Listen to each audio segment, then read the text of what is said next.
नमस्कार दोस्तों, BCR news में आपका स्वागत है। मैं हूं आपका होस्ट एंड दोस्त अजय शास्त्री। जी हां, आज दोस्तों खबर है उत्तर प्रदेश बागपत से, जहां पर आदित्यनाथ योगी जी यानी कि मुख्यमंत्री जो हैं उत्तर प्रदेश के, वो पहुंचे हैं और पत्रकारों से वार्ता की है। और क्या किया है अभी तक केंद्र सरकार और राज्य सरकार ने, वो सब चीज़ें वार्ता के दौरान पत्रकारों को बताई हैं। तो आइए आपको लेकर चलते हैं बागपत में, जहां पर योगी आदित्यनाथ जी मीडिया से रूबरू हो रहे हैं। कोरोना की दूसरी लहर के दौरान मैं इस जनपद में नहीं आ पाया था, लेकिन हमारे जनप्रतिनिधियों ने, जिला प्रशासन ने, हेल्थ वर्कर्स ने, कोरोना वॉरियर्स हैं जिनमें हमारी निगरानी समितियां हैं, आशा वर्कर हैं, आंगनबाड़ी हैं, इन सब ने जनता जनार्दन के साथ मिलकर के बहुत अच्छा काम किया और उसका परिणाम दिखाई भी दे रहा है। सबसे बड़ी आबादी का राज्य होने के बावजूद उत्तर प्रदेश कोरोना जैसी महामारी को नियंत्रित करने में प्रदेश में भी और दुनिया में भी अग्रणी है। बागपत नाम तो था लेकिन काम नहीं था।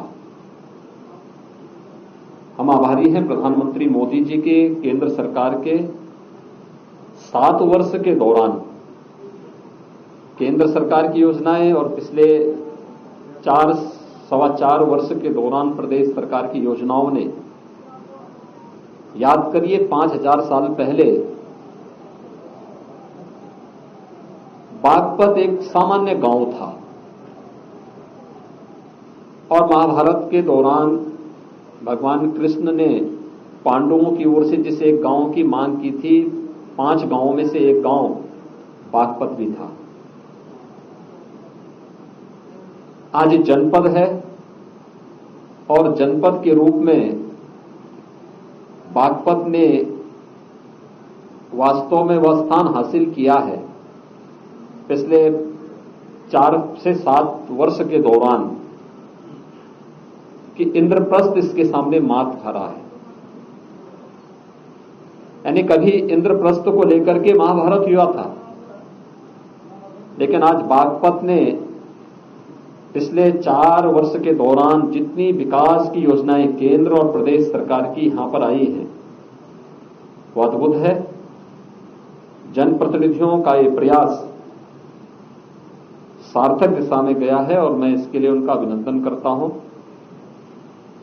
बागपत के अपने सभी वासियों को मैं इस बात के लिए भी धन्यवाद दूंगा कि यहां का नौजवान आज सरकारी नौकरियों में अपना अच्छा स्थान बना रहा है। उत्तर प्रदेश के अंदर जब पुलिस भर्ती निकली थी, अलग अलग फेज में पुलिस की भर्ती हो रही थी, तो मैं देख रहा था कि बागपत के विभिन्न गांवों के नौजवान जो पहले सड़कों पर प्रैक्टिस तो करते थे लेकिन कभी उनकी भर्ती नहीं हो पाती थी, लेकिन 1,37,000 से अधिक पुलिस की भर्ती हम लोगों ने की। उसमें पुरुषों में भी और महिलाओं में भी मुझे लगता है कौमेश बागपत के हर गांव का नौजवान भर्ती हुआ है। ऐसे ही सरकारी सेवाओं में भी अब एकाधिकार समाप्त है। हर नौजवान, हर बालिकाएं उन सरकारी सेवाओं में जा सकती हैं, उसका लाभ उन्हें प्राप्त हो सकता है और यह यहां पर देखने को मिला है। यहां पर केंद्रीय विद्यालय का निर्माण, यहां पर छपरौली में यमुना नदी पर पुल का निर्माण, दिल्ली सहारनपुर राष्ट्रीय राजमार्ग का निर्माण, रमाला चीनी मिल चौधरी चरण सिंह जी की भूमि है और दशकों से मांग हो रहा था, लेकिन एक साथ एक मुश्त पैसा देकर के इस चीनी मिल का पुनरुद्धार किया गया। आज वह पहले की तुलना में दुगनी क्षमता से चल रही है और किसानों के जीवन में एक नया परिवर्तन लाने का कार्य कर रही है। अन्य क्षेत्रों में भी चाहे रेलवे की लाइन का विद्युतीकरण का कार्य हो, आरटीआई का निर्माण हो, स्टेडियम के निर्माण का हो, यहां पे पासपोर्ट कार्यालय का शुभारंभ हो, गांव में श्यामा प्रसाद मुखर्जी परियोजना के अंतर्गत 120 करोड़ रुपए की लागत से जो विकास के कार्य यहां पर संपन्न हुए, पावर हाउस के निर्माण की कार्रवाई यहां पर बड़े पैमाने पर हुई। इसके अलावा मेरठ बागपत सोनीपत मार्ग को राष्ट्रीय राजमार्ग के रूप में जो कार्य यहां पर हुआ है, सीजीएचएस का यहां पे डिस्पेंसरी का शुभारंभ, हॉस्पिटल का शुभारंभ।